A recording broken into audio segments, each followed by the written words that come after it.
When you look at modern Islamorada, you see sun-drenched luxury. It's an enclave of high-end escapes, world-class sport fishing, and pristine waterfronts. But that postcard hides a precarious reality.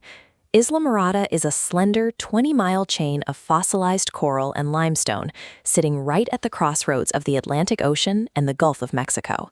The average elevation here is barely 5 feet above sea level.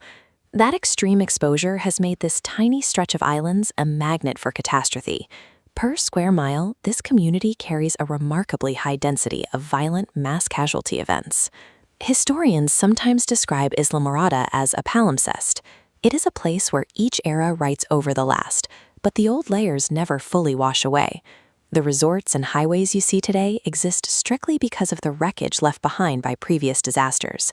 Islamorada's defining character is a relentless 4-century cycle of total destruction followed by reinvention.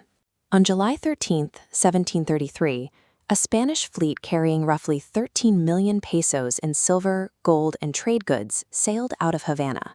Just one day into their voyage, a hurricane caught them, scattering 21 loaded ships across 80 miles of shallow reefs right off the coast of Islamorada.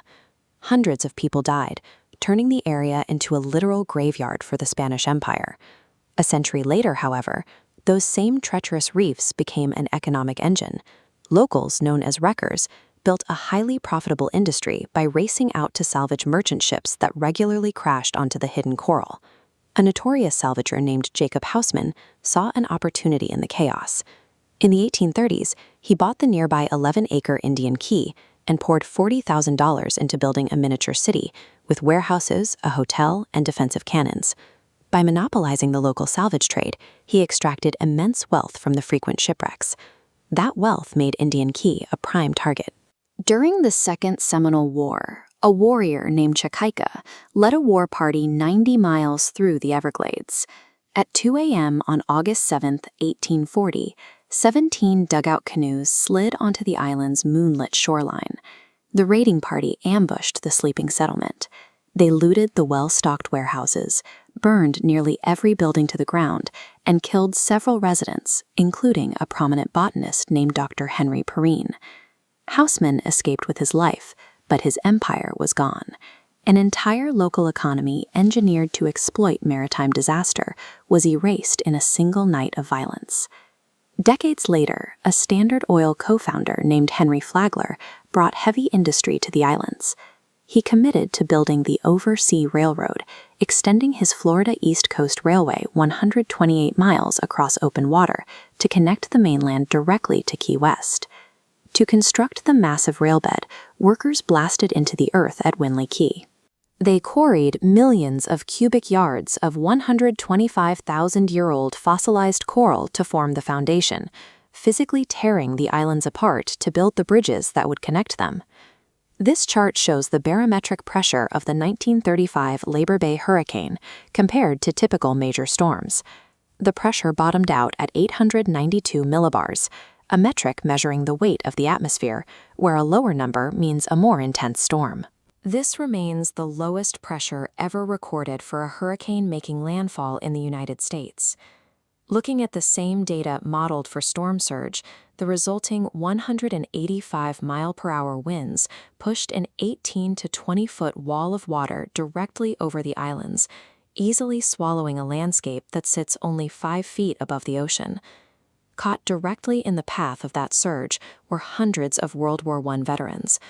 Members of the Bonus Army, they had been sent to the Keys by the federal government to build roads for $30 a month. They were housed right on the beach in flimsy wooden shacks that offered zero protection. Administrators in Miami waited too long to dispatch an evacuation train.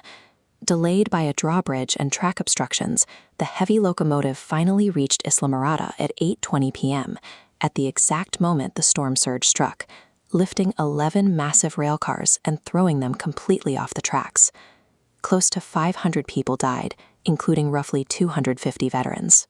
Ernest Hemingway, living in nearby Key West, took his boat up to survey the bloated corpses and the devastation. He published a blistering essay titled "Who Murdered the Vets?", attacking the government for leaving vulnerable men to die in a known hurricane zone. The 1935 storm wiped out an entire generation of local pioneers and an army of forgotten soldiers. It also obliterated over 40 miles of Flagler's track. The railroad was dead, and the islands were wiped clean once more. The bankrupt Florida East Coast Railway sold its ruined bridges and roadbeds to the state. Those exact tracks were paved over to create the Overseas Highway. The death of the railroad became the birth of the modern road system. That two-lane highway brought a new wave of visitors.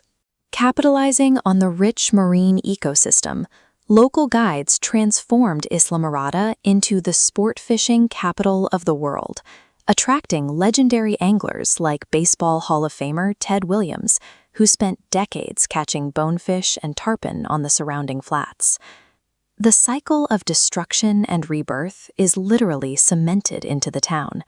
The Hurricane Monument, which holds the commingled ashes of 300 victims from the 1935 storm, is built entirely out of the same fossilized keystone that was originally quarried for Flagler's doomed railroad. Decades of brutal weather and ecological pressure forced Florida to designate the Keys an area of critical state concern. Strict legal caps now dictate local development, protecting both the fragile reef and the residents from the inevitability of the next major storm.